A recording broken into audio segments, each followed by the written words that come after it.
Bonjour Monsieur l'abbé. Bonjour. Aujourd'hui, on va parler du sacrement de confirmation. Est-ce que vous pouvez nous expliquer ce que c'est?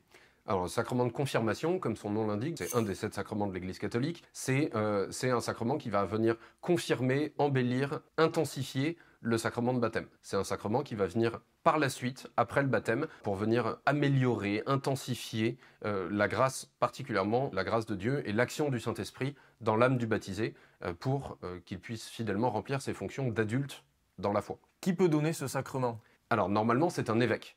Normalement, le sacrement de confirmation est réservé à l'évêque parce que, précisément, c'est un sacrement qui est important dans la vie du catholique. Il est baptisé par son curé de paroisse ou par n'importe quel prêtre, mais là, il y a un sacrement, on dirait, un peu de passage à l'âge adulte, et c'est important de marquer le coup, et c'est pour ça que l'Église demande à ce que ce soit normalement un évêque qui donne le sacrement de confirmation. Néanmoins, il y a des exceptions. Un évêque peut donner une délégation de pouvoir, soit parce que dans l'ancien temps, quand on allait à Notre-Dame de Paris et qu'il y avait 800 confirmants, l'évêque seul de Paris, il n'y avait pas forcément d'auxiliaire, pouvait pas aller donner 800 confirmations à la suite, donc il donnait délégation à plusieurs prêtres pour confirmer en même temps que lui. Ça peut être le cas tout simplement si l'évêque est trop âgé ou peut plus se déplacer, voilà, il peut donner délégation à un de ses prêtres pour le faire en son nom. Et puis, il y a un troisième cas qui est en cas de danger de mort. Il y a des cas où un simple prêtre peut donner le sacrement de confirmation. Particulièrement, vous voyez, si un bébé est en train de mourir, il vient d'être baptisé, il n'y a aucune raison de lui donner l'absolution, puisqu'il n'a pas eu le temps de faire de péché depuis son baptême. Mais si on en a le temps et si on en a la possibilité,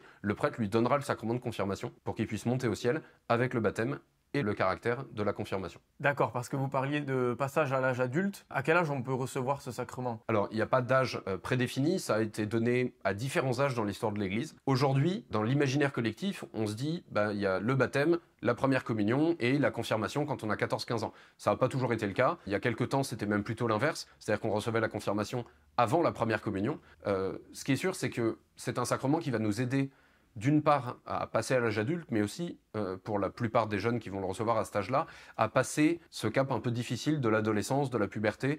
Donc en fait, c'est bien de donner ce sacrement pas trop tard. Alors évidemment, quand c'est le cas d'un catéchumène, il va recevoir la confirmation normalement au même jour que son baptême, en même temps que la première communion, il va faire les 3 à la suite, normalement à la vigile pascale. Normalement, ce serait bien de recevoir la confirmation vers 10, 11, 12 ans, justement pour pouvoir bénéficier de toutes ces grâces qui vont nous aider particulièrement à passer ce passage un peu délicat de la croissance spirituelle et physique. Donc en général, voilà, on est dans cet ordre de grandeur-là. Quels sont les effets de ce sacrement? Alors les effets de ce sacrement, d'une part, ça va être, alors je vais pas dire la version 2 du baptême parce que ce serait pas vrai, mais en tout cas, il y a quand même quelque chose de plus intense.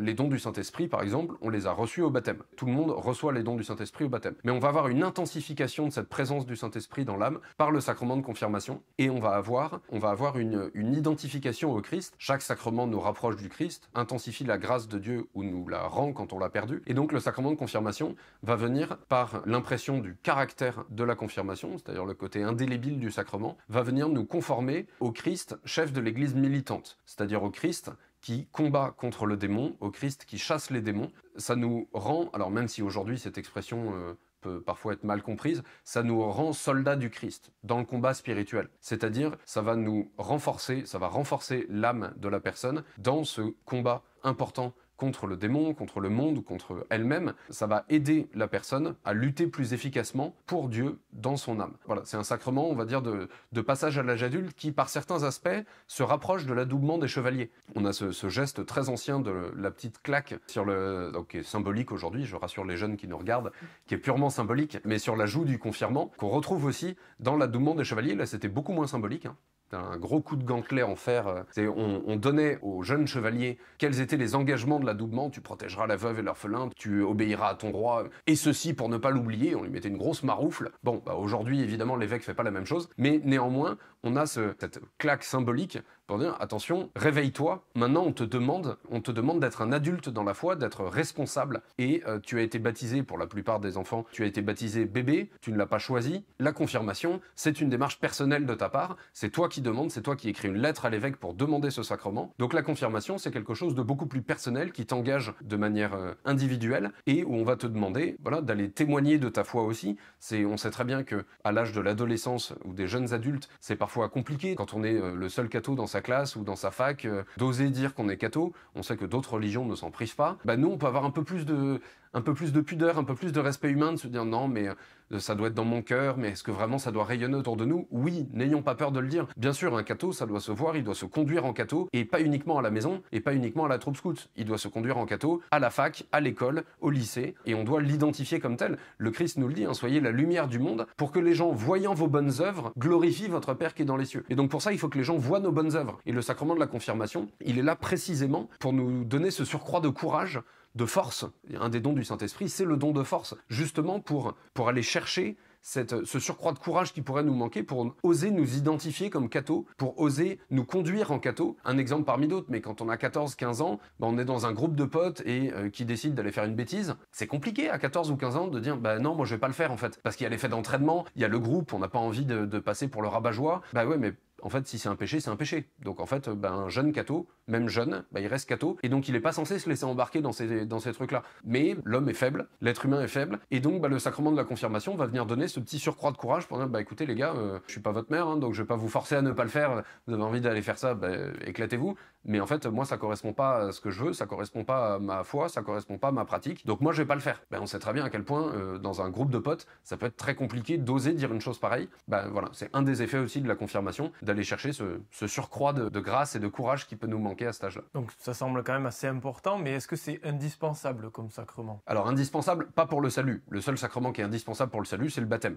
Quelqu'un qui mourrait la seconde après son baptême, il irait au ciel, confirmé ou pas. En revanche, quelqu'un qui meurt 90 ans après son baptême, c'est bien qu'il ait reçu ce sacrement, parce que tous les sacrements de Dieu ont leur utilité, hein, sinon Jésus ne serait pas embêté à en créer 7, il en aurait fait que 3 ou 4. Hein. S'il a inventé les 7, c'est que les 7 ont leur utilité. Déjà de ce point de vue-là, oui, le sacrement de confirmation a vraiment son utilité propre, pour toutes les raisons que je viens d'évoquer. Ensuite, de manière un peu plus prosaïque, sachez que si un jour un de vos amis demande à ce que vous deveniez le parrain ou la marraine de son enfant, on vous demandera d'être confirmé. Si vous voulez vous marier à l'église, on vous demandera d'être confirmé. Si vous voulez devenir prêtre, on vous demandera d'être confirmé. Donc oui, c'est un sacrement qui est nécessaire. Alors on peut obtenir des dispenses dans certains cas, je ne vais pas rentrer dans les détails, mais habituellement, oui, c'est important d'être confirmé. Et puis j'ajouterai autre chose. Aujourd'hui, on est dans une époque où la plupart des enfants, on les voit au caté pour préparer la première communion. Éventuellement, ils vont jusqu'à la profession de foi. Et après, inconnu au bataillon. Et le gros problème qu'on a avec ça, comme la confirmation est reçue un peu plus tard, le fait de continuer le caté jusqu'à la confirmation, parce qu'en fait, quand on est ado, on a d'autres questionnements, on a d'autres problèmes que quand on avait 8 ans et demi. Et si, à nos questions d'ado, on n'a que des réponses d'enfants, on finit par mettre Dieu dans la case petite souris Père Noël, les histoires très mignonnes qu'on me racontait quand j'étais gamin, mais qui servent plus à grand chose à l'âge ado ou à l'âge adulte. C'est un problème qu'on rencontre aussi avec les adultes, y compris dans nos apostolats, dans nos paroisses, c'est qu'en fait, la plupart des adultes ont eu une formation d'initiation à la vie chrétienne, mais ne sont pas allés au caté quand ils étaient ados, n'ont pas beaucoup de formation en tant qu'adultes, et en fait, ça pose un vrai problème, toujours pour la même raison. On a des questionnements différents quand on est père de famille et qu'on a 50 piges, et on n'a que nos réponses d'enfants. Donc c'est important de continuer notre formation, de faire une vraie formation continue. La confirmation participe de ça parce que on va se préparer avec un prêtre à recevoir ce sacrement, et donc ça peut être l'occasion d'aborder avec des prêtres tout un tas de questionnements qu'on a à 13-14 ans et qu'on n'avait pas du tout quand on avait 6 ou 8 ans et qu'on se préparait à la première communion. Donc oui, c'est vraiment intéressant du point de vue pastoral, du point de vue de la formation personnelle spirituelle, c'est intéressant de continuer sa formation au moins jusqu'à la confirmation. Au moment de la confirmation, on demande un parrain de confirmation. Pourquoi? Alors là aussi, on pourrait faire le parallèle avec la chevalerie. Le jeune écuyer qui devenait chevalier, avant il avait été écuyer précisément d'un chevalier qui l'accompagnait au combat, qui le regardait combattre, il apprenait en regardant. Toute proportion gardée, c'est un peu là-dedans qu'on va aller chercher aussi le parrain de confirmation. D'abord, les parrains et marraines de baptême, normalement, dans 95% des cas, ce sont les parents qui ont choisi parce qu'on a baptisé l'enfant bébé, donc l'enfant n'a pas eu son mot à dire sur le choix du parrain et de la marraine. Malheureusement, on sait qu'il y a des erreurs de casting. Parfois, on choisit un parrain, une marraine, et en fait, plus de nouvelles, on s'est perdu de vue, ou il tient pas du tout son rôle de parrain ou de marraine. Et donc, le parrain de confirmation peut avoir ce rôle, d'abord d'être choisi par le jeune. Donc, c'est quelque chose qui est très émouvant, qui est très touchant pour la personne qui est choisie, de se dire, en fait, quelqu'un de ma famille, un neveu, une nièce, qui me choisit, moi, personnellement, comme parrain de confirmation, il y a quelque chose d'important. C'est bien aussi, on peut prendre le parrain du baptême pour la confirmation, hein. Mais on sait que voilà, parfois, il y a pu avoir des erreurs de casting et qu'on va aller chercher quelqu'un d'autre pour tenir ce rôle. Et puis, ce qu'on va chercher, théoriquement, c'est un peu un chevalier aussi, c'est-à-dire quelqu'un dont on admire la vie chrétienne, quelqu'un qui ose dans son environnement social, professionnel, familial, qui ose affirmer sa foi, qui se conduit en chrétien. On a besoin de ce pilier. On sait que À l'adolescence, on peut arriver à une période où on se détache un peu de l'autorité parentale, on a la crise d'ado, on a tout ça, et on va se chercher d'autres repères. Pour certains, ça va être un footballeur ou une chanteuse.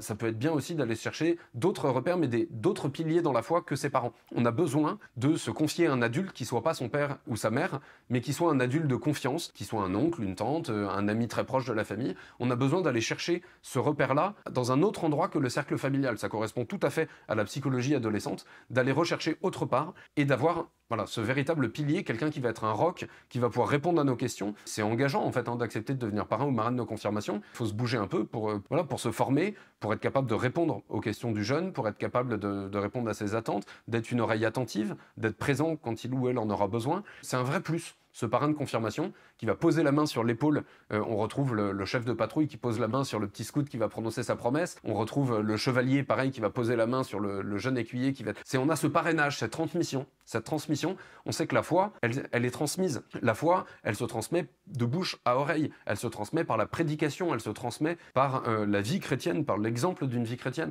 Et donc on a besoin de cette chaîne, de ce maillon en plus qui va aider le jeune à vivre sa foi en étant pour lui un modèle, un soutien, une oreille attentive. C'est tout ça qu'on attend d'un parrain de confirmation. Donc oui, c'est assez engageant et assez beau comme mission. Qu'est-ce que vous diriez aux jeunes et moins jeunes qui sont toujours pas confirmés ? Faites-le. D'abord, encore une fois, de manière très basique, justement, si un jour vous voulez devenir parrain ou marraine de baptême, si un jour vous voulez vous marier, devenir prêtre, on vous le demandera, donc voilà. Et ensuite, si justement vous n'avez pas été confirmé quand vous étiez ado, faites-le à l'âge adulte, il n'y a aucun problème, il n'y a pas d'âge limite pour recevoir ce sacrement. Et justement, ça vous donnera ce surcroît de formation qui sûrement vous a manqué. C'est-à-dire que si vous n'avez pas été confirmé ado, c'est que précisément vous avez dû arrêter le caté quand vous étiez plus petit, et donc vous avez forcément d'autres questionnements, d'autres problèmes. Vous êtes père de famille, vous avez 5 enfants, en fait c'est pas la même vie. Encore une fois, je me redis, mais vous n'avez pas la même vie que quand vous aviez 8 ans et demi. Donc en fait, si vous vous préparez à 50 ans au sacrement de confirmation, en fait, vous allez pouvoir discuter avec un prêtre, vous allez pouvoir rencontrer d'autres personnes qui se préparent aussi à ce sacrement, et c'est une bonne chose, vous allez pouvoir poser d'autres questions, pouvoir témoigner d'une autre tranche de vie. Donc oui, c'est une très bonne chose de se préparer à recevoir ce sacrement, même si on se dit, non, mais j'ai passé l'âge, moi je suis plus un ado, c'est un sacrement, on dit, du passage à l'âge adulte, ça, moi je suis passé adulte depuis longtemps, et c'est pas grave, parce qu'en fait, on parle d'être adulte dans la foi. Et en fait, encore une fois, si Jésus s'est embêté à inventer ce sacrement, c'est qu'il n'est pas inutile. Donc recevez-le, contactez le prêtre de votre paroisse, demandez à recevoir ce sacrement, c'est dommage de passer à côté de la formation qui va avec et de passer à côté de toutes les grâces qu'on reçoit à l'occasion de la réception de ce sacrement. Merci beaucoup, monsieur l'abbé. Je vous en prie.